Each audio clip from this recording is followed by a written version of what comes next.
Hello, everyone. Tonight's episode is about a word that sounds like a new energy drink flavor, but it's actually a serious idea: sociocracy. Most of us grew up thinking democracy. Democracy meaning voting every few years and then watching institutions do whatever they were going to do anyway. Sociocracy starts from a different premise. If we want democracy, it has to live where decisions actually happen in organizations, movements, workplaces, committees, coalitions, and community groups. At its core, sociocracy is a way of governing together that's designed to be practical, humane, and surprisingly efficient. It usually rests on a few simple pillars: consent based decisions. Not everyone must love it, but no one has reasoned objection that this will harm the group or block its aims.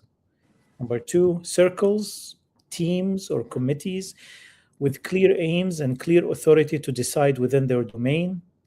Three, roles with accountability. Responsibilities aren't vague, they're named, owned, and reviewed.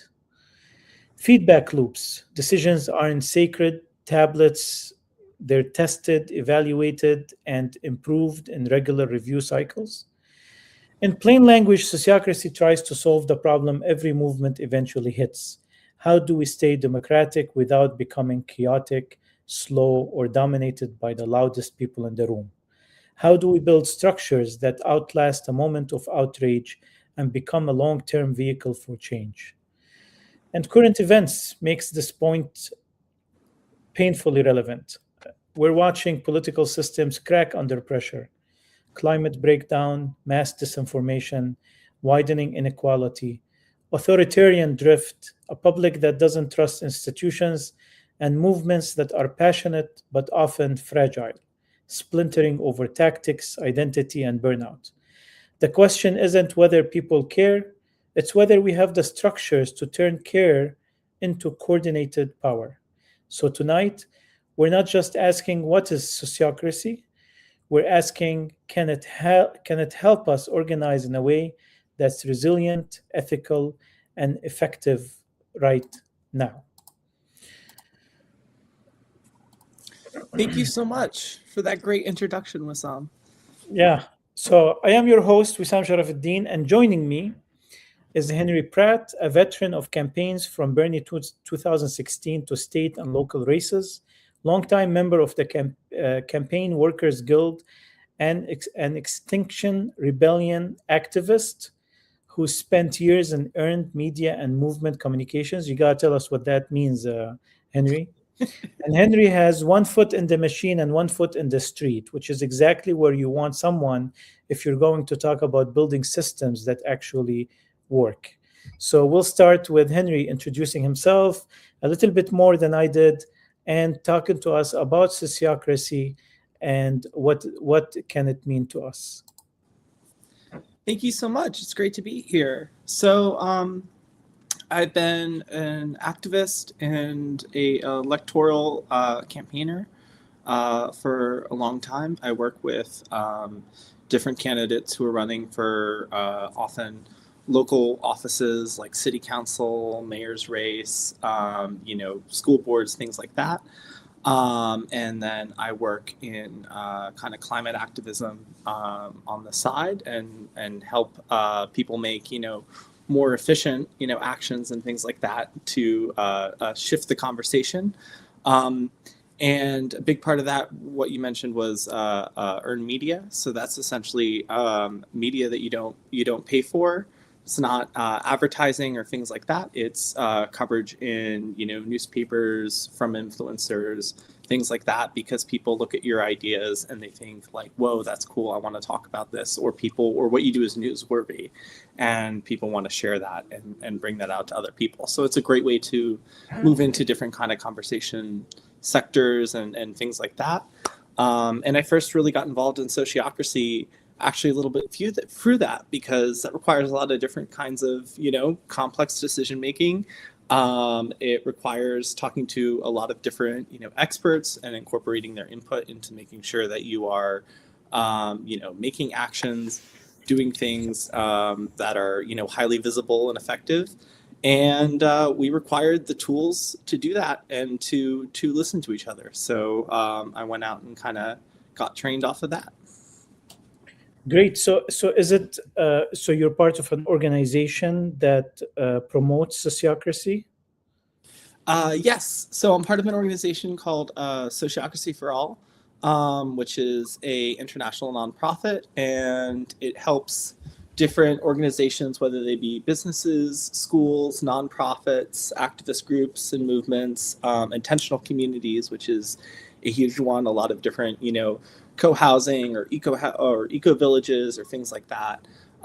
Implement sociocracy as their decision-making method, and it basically trains people to better understand sociocracy and to lead and support their own implementations in groups that they're a part of, or to support others in kind of building salience and understanding of that decision.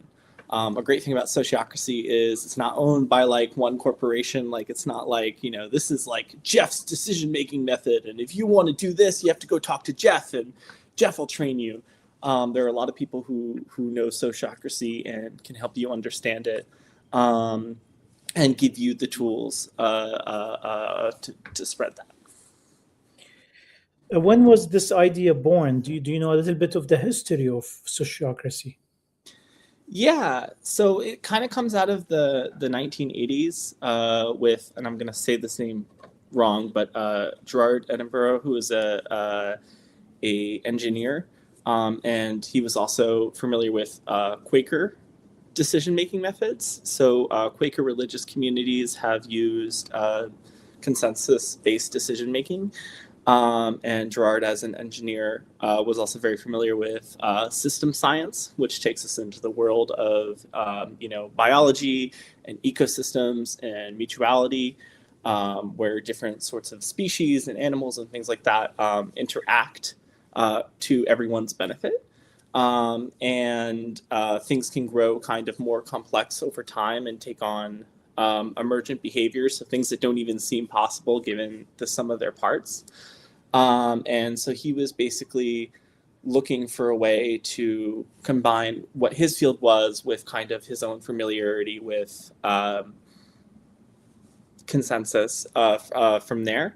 But it really doesn't belong to that. Obviously, consensus is a huge decision-making tradition that's been very prevalent in the world, all around for a very, very long time in indigenous communities. And so it's much bigger than that one guy, and he didn't kind of seek to first put it out there or anything like that. He just sought to put some kind of principles together. Okay, and how was it established in the United States? Well, it's been very, there's no kind of like establishment of it. There's actually an international body that if you do get trained enough and do certain things, you can be like a consultant in it and essentially be hired by different communities and companies. And there is a professional association internationally that certifies people to do that. But it is a very international movement, especially because a lot of these things that we've been talking about, whether that's activist groups or intentional communities or things like that, these are ideas that are all over the world. The UK was the birthplace of, a lot of modern co-op movements as we think of them. Intentional communities are huge on every single continent. And same thing with these ideas, especially how we talk about businesses and things like that.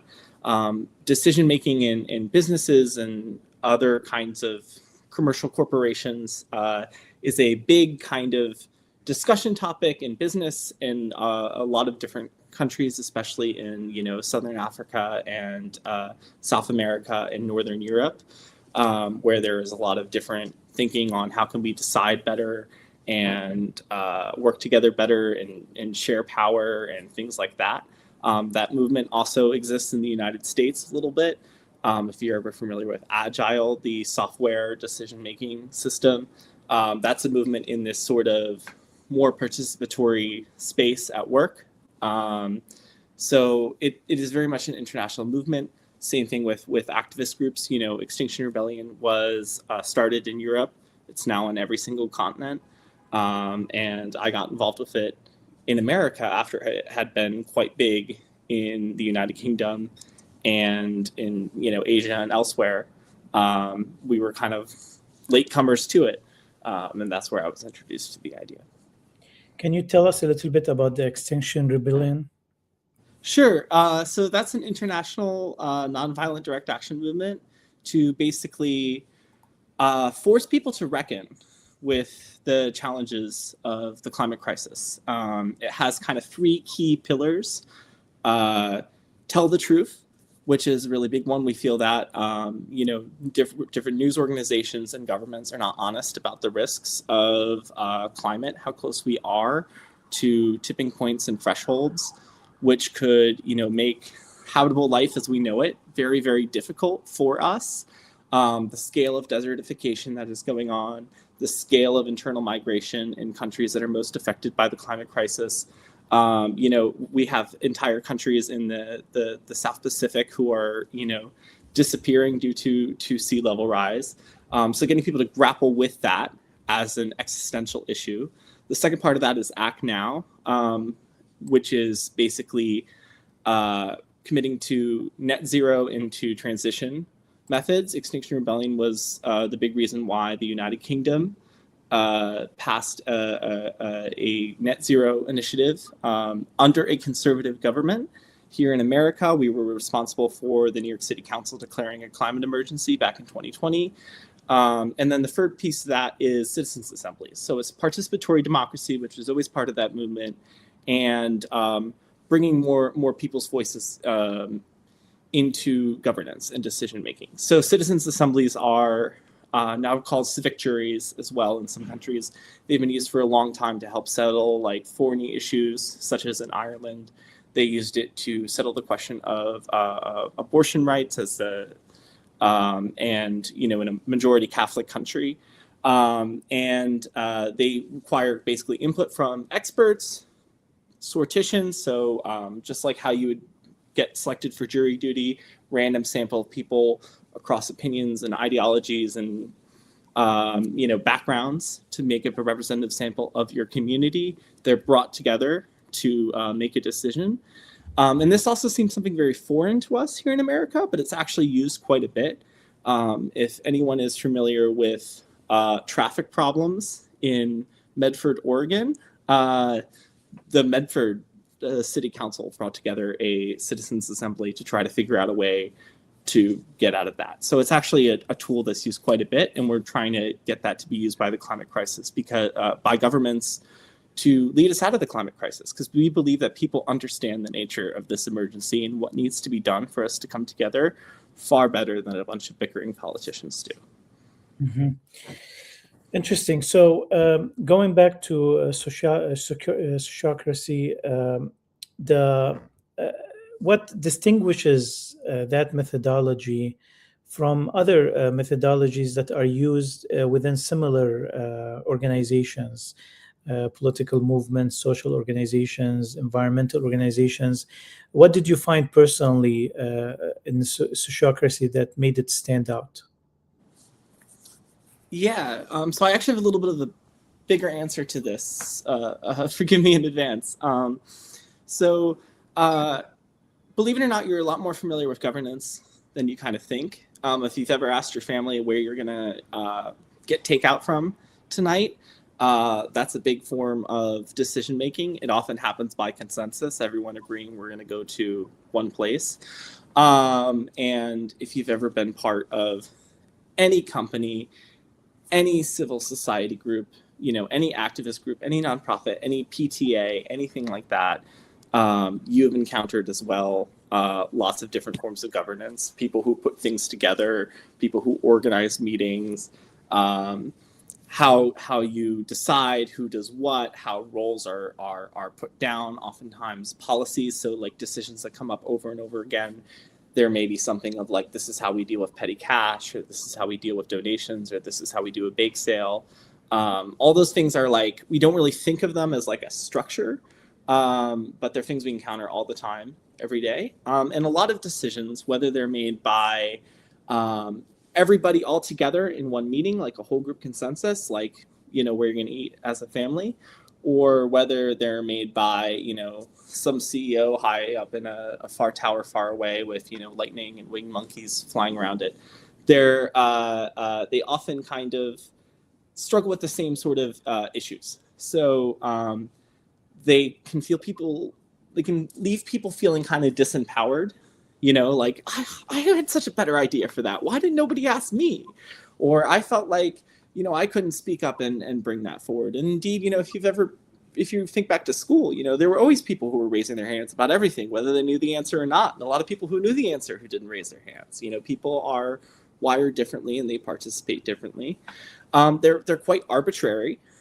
We see a lot of examples of this out in the real world, where decisions are made and they just don't make a lot of sense. And because they clearly didn't talk to anyone. I know I worked for a convenience store in college, and we would get constant new promotions and menu items, and our customers would, be like, what the hell is this? This I don't like this. This isn't mine. Or, our favorite menu item would be taken away at a moment's win. Or you just need to look at like the constant issues with Starbucks and their shift to sugary drinks, which I guess makes sense on paper. More people coming in, they're expensive. They kind of addict people because of the sugar content. But then when you think about all the people who were going to Starbucks at their lunch hour to buy a coffee or to have a meeting, and suddenly they're stuck behind a bunch of middle schoolers putting up weird little coins on the counter and complaining. Nobody wants to be involved in that. And indeed, Starbucks is now trying to shift back away from that. And it was, hard for the baristas to manage.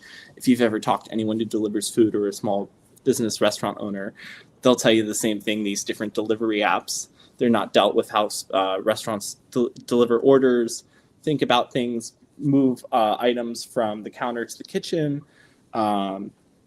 take payment, things like that. So a lot of decisions disconnected from the people who are most affected by it. And you just need to look at our democracy as well to understand that. And then the third thing is that decisions take a very, very long time. Again, I'm going to use kind of the business metaphor here because we all at least have some interaction with the business on the day-to-day life. So it's a pretty kind of shared understanding. Toys R Us did not see a shift to online buying. It no longer exists. Blockbuster didn't, was renting out things physically. They had a chance to buy Netflix. They turned that down. If they had kind of asked their employees, hey, what do, customers, think, it would have been a very different story. So those are three kind of issues with decision-making that I kind of saw Sociocracy as solving. So I'm a little bit familiar with consensus too. And I want to say something about this because we often think of that as the most egalitarian and inclusive form of governance, which on paper, it kind of sounds like, and it sounds like a good way to get to a compromise. But there's different types of compromises. There is, you have an idea of how things are, and I have an idea of how things are, and we take elements of both of our ideas and we bring them together to move something forward.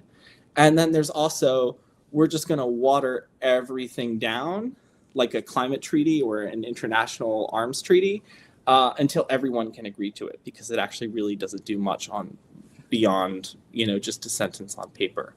And unfortunately, what I was seeing with some groups that were using consensus is that people were kind of moderating what they wanted to happen or simplifying what they wanted to happen over and over again to make it more palatable to everyone. So people didn't feel like their ideas were being able to come forward and be part of that. And so with Sociocracy, there was this idea of rounds where everyone in a group, for maybe a minute, 2 minutes, 3 minutes, shares what they think about a topic. And then the proposal is revised with those people's ideas. And to me, that kind of answered a lot of this, decision-making being, not including my voice, or decision-making kind of being something where we're not actually addressing the real issue, but we're just kind of doing something everyone can agree to right now. And the second piece of that, the arbitrariness. Sociocracy has this big principle of feedback where you look at who is most affected by a decision, and you have to reach out to them. So just because your group is empowered to make that decision, that doesn't mean that you shouldn't solicit feedback. I think a good example of this is I did a case study on a housing community in Oregon once, and they had a gardening pod that was in charge of deciding everything that they would plant. And this gardening pod looked at the laws, they looked at what their members wanted to plant, and they decided to plant a bunch of marijuana plants on the property. They were empowered to make that decision, and that was great, but it ended up being quite arbitrary and counterproductive because they didn't talk to any of the parents about how they would feel with their kids, running around on that lawn and then encountering marijuana plants. So you always have to kind of talk to who the key stakeholders are in a decision, whether that be people who interface with what you're doing, whether that be people you're in partnership with, whether that be your own members, whether that be the person who's the expert in that, who's coming into this group. And then the third thing is it taking a long time. Oftentimes, in bigger organizations, things have to kind of go all the way up the chain, or you have to wait until you can have a meeting where you can bring everyone together to have a conversation. And that can kind of stall rapid response and things like that. Coming from a communications background, we often had a lot of different issues where we needed to respond to something right now. I mean, I think a big example of this is I used to work for this British MP, and during that time was when the Me Too movement had kind of hit its height, and there were big scandals. We had the TV on, the live Parliament TV on, and she appeared on the TV because she had left the main entrance to the building where all the reporters were, and they asked her, "Hey, what do you think of all this Me Too stuff that's going on?" And she basically alleged that there was another person who hadn't been talked about in this conversation who had harassed her, but then she refused to name that person. And then quickly, every single one of the phones in the office rings up and people are like, "Hey, this is so-and-so with The Guardian. We have a list of 40 different people who this could be because they were, MPs at this time, blah, blah, blah, blah, blah, blah. If you don't tell us now who this person is, we're just going to run the story." And we're like trying to get a hold of her. She's on a train somewhere. There's all sorts of situations like that happen in communications, and especially in crisis communications where things move so fast, where you need to be empowered to make decisions and to know what's best. So Sociocracy, by having these specializations and domains and people being able to make decisions within that, broadly within that domain, and to feel empowered to, gives a lot of ability to respond and adapt to things a lot faster. So what would you say the main difference between sociocracy and consensus? Yeah. So in one sense, it's a little bit tricky because sociocracy is a set of decision-making principles and consensus is the way you make a decision. So, but there is a method called whole group consensus, which is how most consensus organizations operate, where you get everyone together in a room and try to come to consensus on a decision, or you have different people delegated to make a proposal and then they bring it back and then people see consensus on it. Sociocracy is different in that you have an organization and you break it up into manageable teams. So teams of about 10 to 12 people max. So everyone can kind of have an opportunity to share and meetings are productive. And each of those groups hold a piece of what the organization does. So at Extinction Rebellion, we have these big demands. We're launching, protests in the street. We're putting all this, communications content out there. We're doing all this art. We're involved with all these other different groups for community organizing.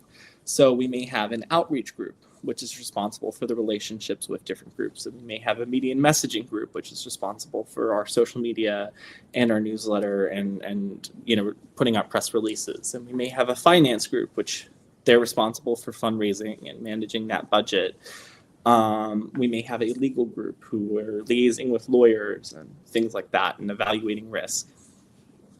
So each group has a little bit of that broader truth that they make decisions within. And each of those groups has two different elements. They have an aim, which is the purpose of their group. We provide the communications for the movement, the story, the structure, the narrative.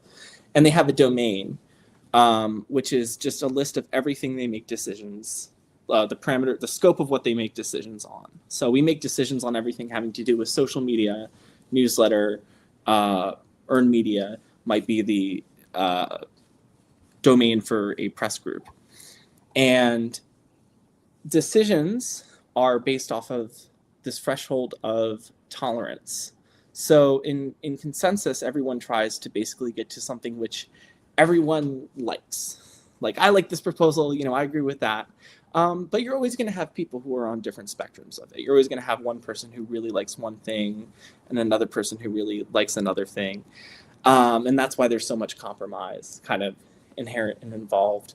What Sociocracy does is they say that's not the test. Your preference for what should happen is not the test. The test is it good enough for now, safe enough to try? Is this something you can live with? And a good way to look at that is to say, does this hurt our purpose as a group, right? So if we are making a decision as a media and messaging group and we're going to do something that hurts our relationships with journalists, I think, that would be a good reason to object. Or is this beyond our aim? If we are the media and messaging group and we just try to make a decision about what budget software to be used, that would be someone saying, whoa, that's not our decision to make. And often in consensus, when somebody objects to something, it starts a process of reevaluating the proposal, asking people what they think, or oftentimes a brand new proposal, or oftentimes an end to the proposal. And we'd say, okay, we'll table that for now, and I'll talk to you offline or whatever, and let's move on to something else. But in Sociocracy, it's an opportunity to make it better because you can do a few different things. There's only a few different kind of ways to handle an objection. One of them is to basically just modify the proposal. So oftentimes in Sociocracy, decisions are made in meetings. People give proposal ideas to the facilitator. They put them down on the agenda. At the beginning of the meeting, everyone consents to that agenda, that this agenda is within my range of tolerance. And the facilitator presents each proposal. If somebody has a question, maybe the person who proposal idea it is may answer the question to try to help build understanding. But the proposal kind of belongs to the group at that point. It's not like your proposal anymore. So it de-individualizes things. And then when there is an objection, like let's say we're going to do something that's going to harm these journalists. We say, why? Okay, so why are you objecting? And the person says, well, I think we shouldn't do this because this could end up happening. Or I think we shouldn't do this because, this specific bit of this document or proposal or whatever is going to be an issue. And then basically you do a round of ideas of like, okay, how can we change this proposal to make it better? And then the facilitator revises the proposal and tries to incorporate that objection. So if we're putting out a press release and the press release has curse words in it, and we know that's not going to run maybe in some different newspapers, somebody can object, say, hey, I have an issue. I think that's going to harm the ability of us to get this out there. Somebody might say, hey, let's look at some synonyms for those words, or let's take that out. And the facilitator might listen, after listening to what's been said in that round, say, okay, I'm revising the proposal to take out those curse words. Does everyone understand? The other thing is you can adjust the term of it. So if something is going to take effect for a year, you can say, why don't we take it to just takes effect for 6 months? And the other thing you can do is you can test it out. If someone's saying, hey, this website that we're going to launch, it's going to be really unpopular with everyone. It's going to hurt us all. We can say, well, okay, Why don't we see if that's true? Why don't we present the website to 10 of our members and see what their feedback is on it first? And then we'll see if that's really, really true. And then oftentimes there's a combination of kind of those free ways of dealing with an objection. And then you have Robert's Rules of Order that pretty much does not really rely on consensus. It relies mainly on majority rule, and that's, I think, is the main difference between it and. So you would say consensus, it tries to optimize unity, often at the cost of a speed, while sociocracy optimizes learning, inclusion, execution. It has a sense of agile in it, right? Because you try something and then you come back and you get the feedback and then you adjust, which is it's always appealing to me as an engineer. And Robert Rules optimizes order and fairness through procedures, and also basically relies on majority rule. Now, why do you think that Robert Rules of Order is? I don't have the exact statistic, but it is my impression that it is the most widely used within organizational structures. Well, a big part of that is actually regulation. If anyone has ever tried to either set up a business, set up a nonprofit, set up an intentional community, whatever, they will realize that right from the very start, they have to interact with all sorts of different government agencies. These agencies want constitutions. They want an understanding of who's in charge. They want an understanding of how you're going to use money. The IRS wants to know what sort of tax status you're going to be. So there's like C3s and C4s and C6s and, all sorts of different, structures for groups, as well as, for-profit groups. They need to know how to collect tax, who your employees are, blah, blah, blah. And right there is baked into those things, elements of how your group is going to be structured. And oftentimes they ask for, we want to see a board, and we want to see, how you're going to make decisions.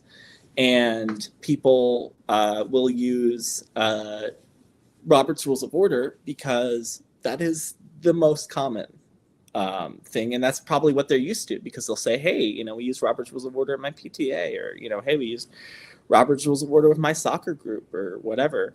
And they'll bring that in to the conversation.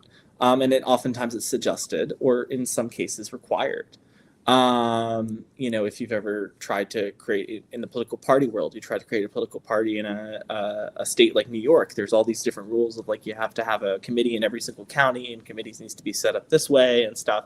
So suddenly there's all these mandations, and you're like, okay, well, let's just use what they're asking for. In the case of Extinction Rebellion, there's different groups that are nonprofits, and they have, the Constitution, that is the legal structure of their board, and then they have an overlap on top of that is the sociocratic Constitution. So that's one thing. The world orients you in one direction. The other thing is there's just a lot of material out there for Robert's Rules of Order that can help you understand it. And also people feel kind of safe and familiar with voting.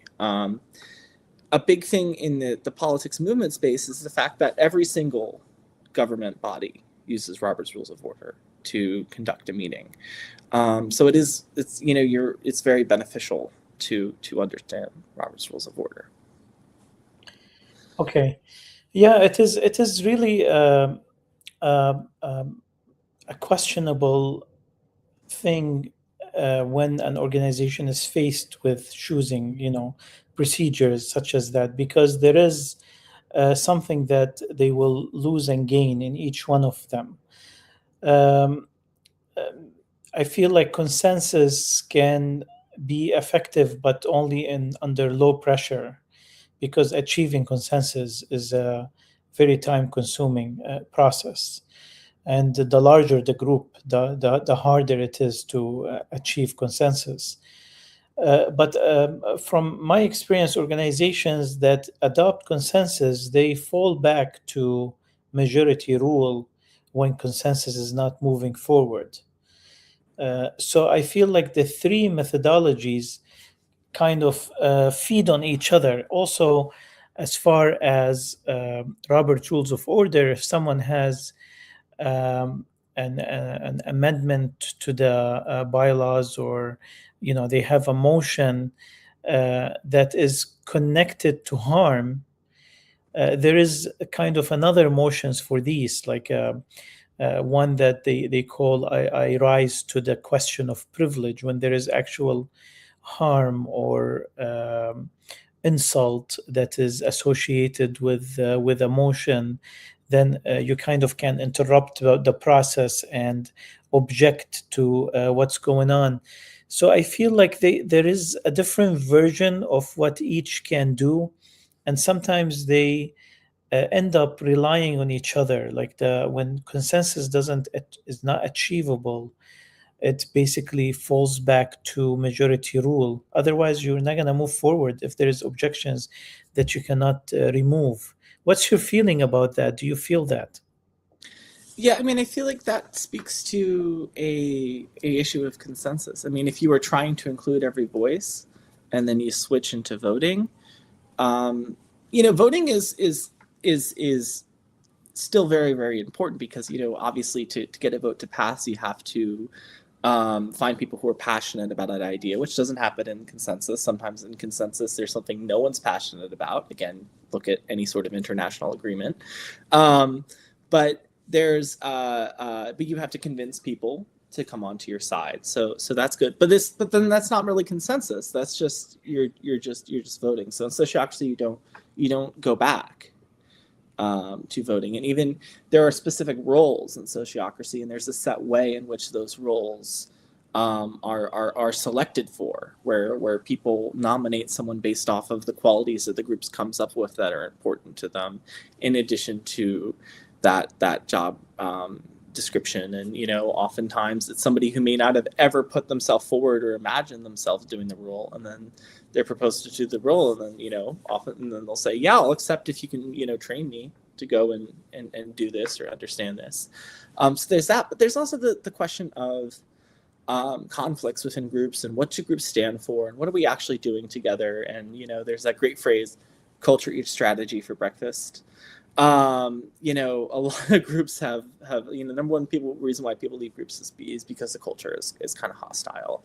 And how this culture, how you address the culture question is really like, how much do you know people? How much are people working together? Are you guys united on what this group is supposed to be about? And one element that kind of confuses me with how consensus moves into voting is consensus is a big element of that is like we're addressing conflict through people all getting to kind of share. And then in voting, you work together despite conflict. There's tons of conflict in any board or whatever government agency. They use Robert's Rules of Order. They just move on. The sociocracy too is a way to work together despite these tensions, but it also kind of addresses the tension and the conflict thing by giving people a chance to better understand one another. When people get that their own space put out to share, you have people who don't normally share who are sharing. People feel like every bit of something is something they've contributed to, but also you have these kind of check-ins and outs and meetings that are like containers, where people are getting to kind of share how they're coming into a space, for example. So like, I am sorry, I got my kid here, so I'm going to maybe a little bit distracted, during this call. So people aren't like, oh, they're a jerk, they're not making eye contact with me. Oh, I understand what's going on in that situation. So when you collaborate a little bit closer, you get to know people better, and then people aren't nearly as scary or whatever. Oftentimes our judgments of people based off of first interactions are not very accurate. And when you know people, you develop trust with them. It sticks you to the group. You get that stickiness. And then you don't want to do things too upset with them. And then when there is a conflict, you have an incentive to work through that conflict, to share your feelings honestly, to have a conversation with the person. I think you ask a lot of married couples, and you're just like, when there's a fight, like, well, that's something they try to work through it. You don't just have a fight with somebody and then be like, that's it, I'm getting divorced. That you have an incentive to work through that. Friendships have an incentive for you to sit down with that person when you have a disagreement and work through it. And so sociocracy is a structure enabling that in organizations. I'm going to ask you some practical questions now, and then if we have enough time, we hope that we can keep this under 60 minutes. But if we have time, we'll go to even some of the more even practical applications of this in regards to what both of us are active in, which is the Green Party. But let's say, for example, there's a group in Dearborn that wants to adopt sociocracy in forming its group. Give us a breakdown, and you're a trainer. Give us, I know that this takes more time, but give us a sample, a breakdown of what are the small steps that they have to take using sociocracy to actually create the group and move forward. Well, yeah. Well, a big thing with that is they would have to first start out by writing down everything the group kind of does. Like, okay, so how big is your group to begin with? If your group is 10 people, you can have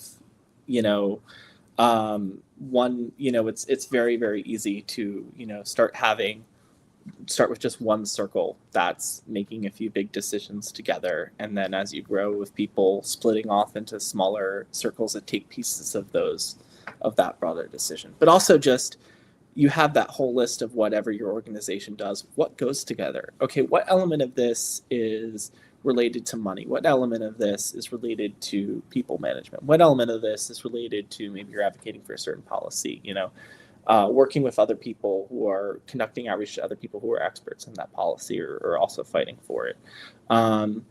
It's in putting like things together and then seeing who's passionate about different things. And having them work together on a group. I will say too, I'm not here representing Sociocracy for All, but there is but Sociocracy for All has put out a book called Who Decides Who Decides, and it basically provides the structure for those first free meetings. It's a web book, it's like free. So it's very simple to just take that and then, have your decisions, have those first free meetings, get people to say kind of like, okay, we are members. This is how we feel about what our group should be doing. This is what our aims and domains are. So those would be the basis of that. But a big thing of sociocracy too is that it's the same people working together. So you want to have a sense of defined membership. Who are the people who are participating in this, and who are the people who just come to our events, every once in a while. If I run a DJ company, the people who would be involved in my sociocratic structure are the DJs, the promoters, the people who set up things. Maybe we may want to have a circle with some of the clubs we work with a lot, but somebody who comes to a DJ set isn't going to be involved in my sociocratic structure. So looking at who is relevant and important, and getting a sense of your members and getting a sense of the members of each of those pieces of the broader whole. So they create they define their aim, they define their goals, they define the different areas that they're going to work on, and then they divide themselves into circles. These circles can overlap, right? So you can kind of think about it like a pizza. Like when all the circles come together, that's the whole organization. When you put all the slices back on that weird metal tin, you'll have the full circle again if no one's ate one. But people are taking pieces of that. But one element we haven't talked about yet with sociocracy is there's this center circle, and that is called a coordination circle. And what that does is that holds everything that hasn't been distributed out. And that also holds decisions that affect every single group. So before we were kind of talking about objecting when something is beyond the aim of a group. Like if the whole group is all of a sudden going to change its name or adopt a new mascot or something, or you have a Dearborn based group and all of a sudden you're like, you know what, this should be a group that focuses on all of Michigan. Those conversations, that's something that goes into that kind of center circle. And indeed, when these subcircles get bigger than 10, 11, 12 people, or have a lot of different specializations, like a medium messaging circle having Instagram and Facebook and things like that have different skill sets attached to them, they have their own subcircles that they come out. So another big piece of sociocracy is that the circles are linked together through this web, through internal coordinators and external coordinators. So internal coordinators being people who go and, delegates and leaders is another way to do it. Different organizations use different words. And so there's somebody who's kind of like the project manager holding the circle together, checking in with members. Hey, we're going to have a meeting coming up. And then there's somebody who sits on that next broader circle. And a really important thing there is the person who's that kind of delegate or external coordinator, whatever, who sits on the next broader circle. They're chosen for their ability to work on that circle. But they go and they tell people what their circle's doing. Like, hey, my circle, our Instagram circle is doing this. That's what we're doing. And then the leader brings down what is happening. And they say, okay, so we heard that the medium messaging circle wants to put out a new set of key messages. So we need to start talking about on Instagram, these 3 elements of climate resilience. So there's that element to it too. But there's also some groups tend to have a strategy circle or a mission circle, and that's something that kind of holds the mission for the group and looks outward, so that center circle can look inward. Mm-hmm. And so after they do this, just a question: can there be an overlapping and like if I'm a member of one circle, can I be a member of other circles? Yeah, typically in some groups there are. Obviously, if we were like a bakery or something like that, and you worked, on the front end of things, you probably wouldn't be involved in a circle that, dealt with what the recipes were, but they would communicate with you, in other ways through seeking feedback and advice and through that kind of center circle, or maybe through a broader circle that just focuses on the store operations, not the business operations. So there is that. There typically not everyone's a member of this center circle. Again, it's just that 10, 12 people. It's just the people who are the different delegates and leaders. But other than that, yeah, you can be part of different. Okay.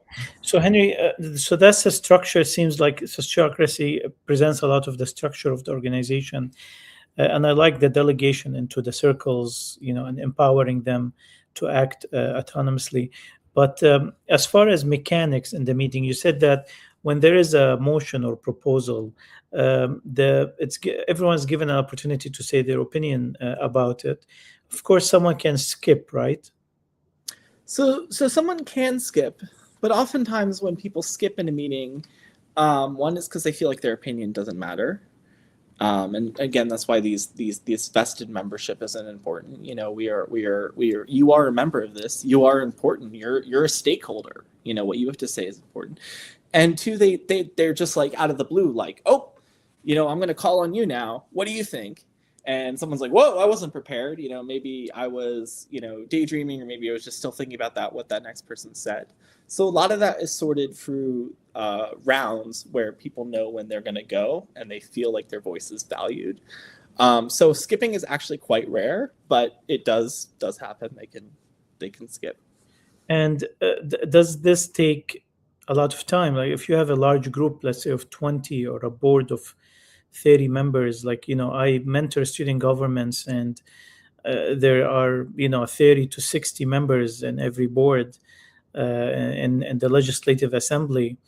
It would be impossible to have everyone give their opinion. Usually, according to Robert Rules of Order, everyone has an opportunity to speak, and they have an opportunity to speak before anyone gets a second chance. So that kind of guarantees that everyone has that opportunity. They get recognized by the chair, and they get the platform to speak, so no one voice or personality has an effect on actually stating someone's opinion. But that's not going to be practical in sociocracy, right?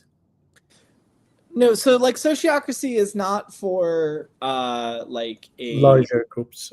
Well, it's for larger groups. I mean, there are groups of people. I mean, if anyone's ever familiar with companies like Zappos or Patagonia or something, these are companies of 10, 20,000, people. They have discrete teams and groups, and they break themselves up in that way. But Steam being another one, the video game releasing company. So it can be for bigger groups, but it's not for something where your membership is because you were elected by a constituency, like a city council or something. Everyone needs to be in that meeting because every part of the city needs to be represented, because every single, if it's a proportional system, every single party, needs that got in, needs its person there. So it doesn't work in that sense, but it works for, corporations, nonprofits, movements, and intentional communities, things like that. But the really important thing about what the facilitator does is they're not just like calling on people and things like that. They're putting the order in, and you do this kind of sequence of questions, reactions. The facilitator modifies this proposal based on those reactions, and then the consent round. And it's just the simple structure is those 3 rounds. If you're doing something that is a policy, so involving multiple decisions, like this is how we deal with excess petty cash or something like that, it can be a little bit more complex, and there's scoping rounds with like dimensions and needs that it must address and things like that. But at the core, it's just that. So oftentimes decision takes between 5 minutes to 20 minutes, depending on how complex the topic is. So does the facilitator, when he changes or she changes the proposal based on the feedback, do they go back and get everyone's opinion on the changed proposal? No, they say, does everyone understand how I changed that proposal? And, so if there's somebody who doesn't understand, we may do, if they look out and everyone's like, we may do a round of just clarifying questions. What was your questions on how the proposal was changed? Or someone is not in agreement with that change? Well, that's not about agreement or not. That's just about understanding what you're deciding on. So if we have a decision to add vanilla extract into our bread, and I modified the proposal from this being, based on the reactions, people saying we needed something sweet in there. So I modified the proposal to add vanilla extract as facilitator. People are just saying like, did you say bourbon extract? Did you say almond? Like, no, I said vanilla extract. Was there a specific, brand to that? So people may ask those questions. But oftentimes, because the facilitator is restating the proposal, there's typically very few questions to understand it. But then the chance for how you feel about that proposal is then that consent round. Is this something that's good enough for now, safe enough to try? And oftentimes, the proposal is, because the facilitator is a member of your group. It's someone you've selected from your group. They want to see the group succeed. They don't want to do anything that's harmful. They want to incorporate as much of the feedback from what's happened as possible. They want to do a good job, and you can always object. And when you object, it's not like in some consensus situations where someone's like, I object, and everyone's like, oh my God, oh great, that's the end of this. Instead, people are like, ooh, like they're on the edge of their seat. Like, okay, well, how can we make this proposal better? Like we're going to have something that's more complex, more effective, more wonderful, because you're objecting. Because you're not objecting to stop the process. You're objecting to make the process better. But yeah, so that chance is with the consent round. Yeah, interesting. I haven't really experienced that firsthand. I've seen other models, by the way, when I was in the Islamic traditional work in the Islamic seminary. We had a different kind of decision making. it is, I feel when I'm hearing sociocracy, it kind of bringing memories of that environment where there is a person who's assigned. He's kind of like assigned as a leader. He has the experience, has been chosen by the group or by a higher circle to be the leader. And then basically he or she asks every member of the group about their opinion. Sometimes he doesn't ask every member, he asks specific number of members. There's a lot of trust in the process. And then he makes a decision based on everyone's feedback and to the best of his ability. So there is a lot of emphasis on the leader and a lot of trust in the leader. Of course, that's not the same thing as sociocracy, but I feel like the facilitator in sociocracy plays a more important role than the chairman in Robert Rules of Order, or the also called facilitator in the consensus process. Although the consensus process really lacks mechanism, it's more of a style of reaching a decision, and it lacks all the mechanism. So if Robert Rules of Order is 1,000 pages, consensus is 1 page out of those 1,000 pages. And that's why I feel when it comes to meetings, there's a lot of, I can ask, we're out of time, but I can ask you a set of questions. It's kind of translating, right? It's like different languages of facilitation. So I can ask you, we do this in Robert Rules of Order, how do we do it in sociocracy? And then how do we do it in consensus? To translate all these mechanics. There are a lot of these mechanics. Like, for example, if you want to bring back a proposal that has been voted on, something new was revealed to you, you want to bring it back. How does this happen in sociocracy? I know how this happens in Robert's Rules of Order. It requires 2/3 votes to bring it back. How does it happen in sociocracy? Just as an example. Yeah, well, a lot of times, there's we think about decisions in two ways. There's decisions that are one-off. What are we going to eat tonight? What kind of food is going to be served at our event? That's not for example, something that would often come back. If the grape juice wasn't a hit, next time we have a decision about what kind of food we were going to serve at the event, people are obviously going to bring that up, but the grape juice has been drunk, it's over with. And then there's decisions that affect, multiple things, like we're going to be part of this broader coalition, or we're going to do this when this situation happens. And with those things, there are terms. So after a set amount of time, you review it, and you place those things on backlogs. Typically on agenda documents, we just let know, okay, we're going to go back to this at a certain time. But then if there's issues, oftentimes that's something that is communicated, and they're like, hey, I know we're supposed to review this in 3 months, but this is not really working at all. And so people can move that in, back onto agendas as well. And the great thing here is that groups evaluate the agenda. The one of the jobs of leaders to ask people, what do we want to talk about this week? What are we working on? Things like that, and to harvest those different agenda items ahead of time. Also, people consent to the agenda at the start of the meeting. So if there's something on there that really should be on there's something on there that is just totally incorrect, somebody can object when you consent to that agenda. So there's those mechanisms in place. But another big part of this that we haven't gotten to is roles and things like that. And it's people who have a codified bit of that domain that and they can make their own decisions there, and they're following that advice process. So a lot of this is very proactive, where things are because these situations are dealt with in advance of meetings, and because there's more communication and trust, those things aren't brought up. The meeting isn't the only place where those sorts of things can happen. And so then by the time you get to the meeting and you have these decisions, there's a lot more of a deeper perspective that emerges. Mm-hmm.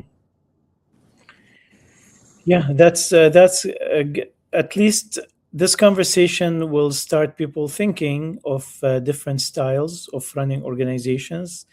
I don't think that many organizations put thought into that. I have a personal experience of doing a lot of work without adopting a method for reaching decision making. And that is a nightmare. And due to that, I have emphasized throughout my, I don't know, my active years, I have emphasized Robert Rules of Order as a methodology. I knew that other methods are available, but I just picked the one that has been, a proven record of success in running democratic societies.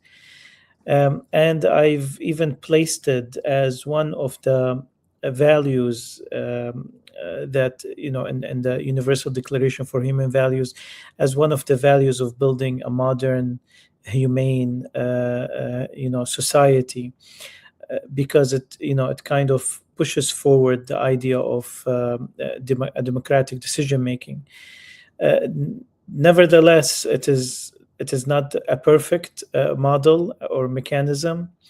We've seen today that our whole democratic system is lacking the delivery of the basic premises on which our democracy is built. So that makes us question how can we always improve, and how can we question some of the methodologies that we're using. So thank you, Henry, for bringing Sociocracy to the Arab American Center for Culture and Arts, for Dearborn blog, Dearborn listeners, and all the other channels that this is being broadcast on.